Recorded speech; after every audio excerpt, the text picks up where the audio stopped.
नमस्कार। आज हम सब मिलकर उस कथा की गहराई में उतरते हैं जो पीढ़ियों से भारत की आत्मा में बसी हुई है। भगवान राम के जन्म की कहानी। और ये देखिए, ये सिर्फ एक राजकुमार के जन्म का किस्सा नहीं है। नहीं, ये तो एक ऐसे दिव्य अवतार के आने की गाथा है जिसने पूरे युग को ही बदल दिया। तो चलिए कहानी में सीधे उस मोड़ पर चलते हैं जहां से असल में सब कुछ शुरू हुआ। जरा सोचिए अयोध्या के महान सम्राट दशरथ के बारे में। उनका साम्राज्य क्या नहीं था वहां, वैभव, शक्ति, सब कुछ। लेकिन इतनी धन संपदा और इतने बड़े राज्य के बावजूद उनके दिल में ना एक बहुत गहरा सूनापन था। एक ऐसी चिंता थी जो उन्हें हर पल, हर घड़ी सताती रहती थी। पवित्र सरयू नदी के किनारे अयोध्या नगरी अरे सोने की तरह चमकती थी। हर तरफ खुशहाली, हर कोई सुखी।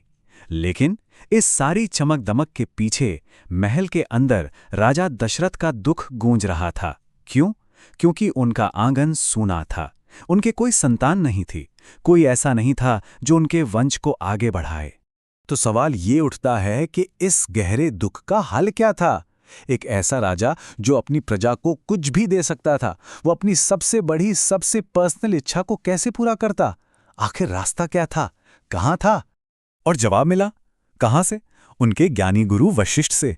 गुरु ने राजा को सिर्फ एक पूजा पाठ का तरीका नहीं बताया, नहीं, बल्कि एक ऐसा दिव्य रास्ता दिखाया जो उनकी सबसे बड़ी इच्छा पूरी कर सकता था।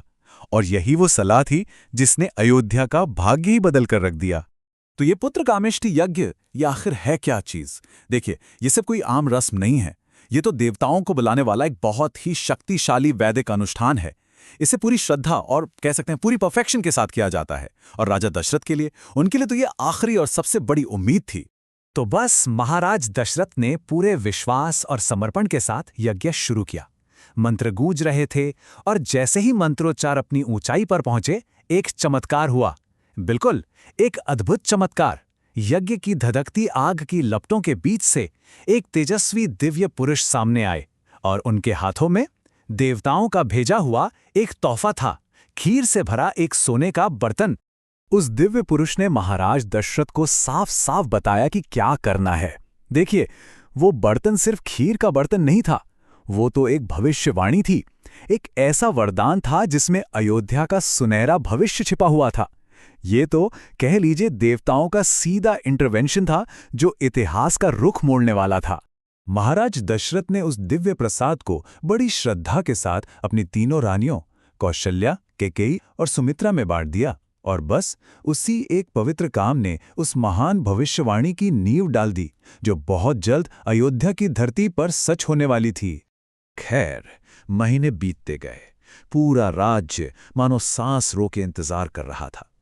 और फिर आया चैत्र का पावन महीना, और साथ ही वो शुभ घड़ी भी आ गई जिसका अयोध्या को न जाने कितने सालों से इंतजार था। और फिर एक खबर जो बिजली की तरह पूरे शहर में फैल गई। और वो खबर क्या थी?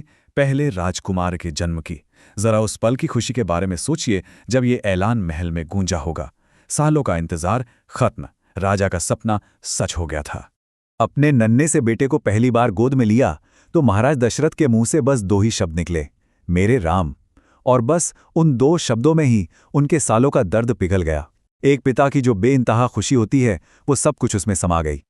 और वो जो दिव्य भविष्यवाणी थी, वो शब्द दर शब्द पूरी हुई। रानी कौशल्या को मिले राम, रानी कैकेयी ने भरत को जन्म दिया, और रानी सुमित्रा को तो लक्ष्मण और शत्रुघ्न जुड़वा बेटों का आशीर्वाद मिला। मतलब अयोध्या को एक नहीं बल्कि 4-4 राजकुमार मिल गए थे। और बस इसी के साथ पूरी अयोध्या नगरी एक ऐसे जश्न में डूब गई जो मानो कभी खत्म ही नहीं होगा। ये सिर्फ राजकुमारों का जन्म नहीं था, नहीं, ये तो मर्यादा पुरुषोत्तम के आने का जश्न था।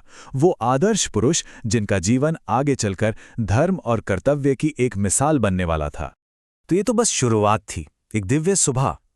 लेकिन सवाल ये है कि राम और उनके भाइयों की ये यात्रा, ये सफर मानवता को कौन सा रास्ता दिखाएगी? आखिर किस महान मकसद के लिए वो धरती पर आए थे? उनकी असली कहानी तो अब शुरू होनी थी।